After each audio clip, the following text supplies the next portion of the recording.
CM சாருக்கு அவர் வந்து நீங்க என்ன கைது பண்ணுங்கன்னு சொல்லும்போது ஃபேஸ் ரியாக்ஷனை நீங்க பார்க்கணும். ஆமா சாஞ்சிருந்ததால அது கிட்ட ஒரு சினிமா டயலாக் போறதான் சார் தெரிஞ்சது.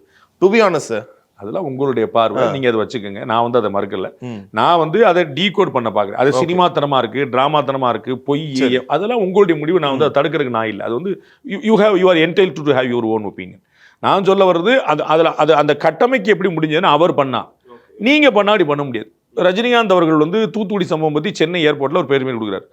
அது வந்து என்னங்க அப்படின்னா, ஆமா சமூக விரோதிகள் ஊடுருவி விட்டாங்கன்னு ஒரு வார்த்தையை சொன்னார். அது உண்மை. அது சரி சரி. கலெக்டரேட்டுக்கு தீ வைக்கிறவங்க யாரா இருப்பாங்க? ஸ்டெர்லைட் ஊழியர்களுடைய குடியிருப்புல எப்படி தீ வைப்பீங்க? நீங்க போராட்டம் ஸ்டெர்லைட்டுக்கு எதுக்கு? அரசாங்கம் பண்ணி ஆர்ப்பாட்டம் எடுத்துங்க, பேரணி எடுத்துங்க, உண்ணாவிரதம் பண்ணுங்க, எல்லாம் பண்ணுங்க. நீங்க எப்படி தீ வைப்பீங்க? அப்ப தீ வச்சது வந்து போராட்டக்காரர்கள் சொல்ல முடியாதுல்ல. போராட்ட குழுன்னு ஒத்துக்கிடுவாங்களா? நாங்க தான் தீ வச்சோம்னு. போராட்ட குழுவினர் நாங்க தான் தீ வச்சோம் ஒத்துக்கிடுவாங்களா? இல்ல. அப்ப தீ வச்சது யாரு? சமூக விரோதி. ஆனா சொன்னதுக்கு எப்படி சமூகம் சொல்லி சண்டை பண்ணாங்களா? அப்ப ஒன்னு போராட்டக்காரர்கள் ஒப்புக்கொள்ளட்டும், நாங்கள் தான் தீ வைத்தோம் கலெக்டர் அலுவலகத்துக்கு, நாங்க தான் தீ வைத்தோம் ஸ்டெர்லைட் அலுவலகத்துக்கு. அப்ப நம்ம வந்து ஒன்றும் பேசல. ஓகே, போராட்டம் வன்முறையா மாறிடுச்சுன்னு புரிஞ்சுக்கலாம். நீங்க வைக்கல. அப்ப யார் வச்சா? வச்சவங்க சமூக விரோதி. அதை சொன்னதுக்கு ரஜினிகாந்த் பிடிச்சிட்டாங்கல்ல. அப்ப இந்த மாதிரி ஒரு வார்த்தை வந்துடக்கூடாதுங்கிறக்காக தான் ஒரு வீடியோ.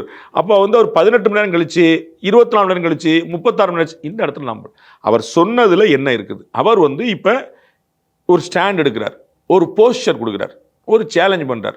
வாங்க, நீங்க வந்து பாலிடிக்ஸ் பண்றீங்களா, நான் வந்து இதோட ஸ்ட்ராங்கா பண்றேன், இவ்வளவுதான். அப்ப இந்த இடத்துல கேம் வந்து ஒரு பொலிட்டிக்கலா அந்த பக்கம் திரும்புது.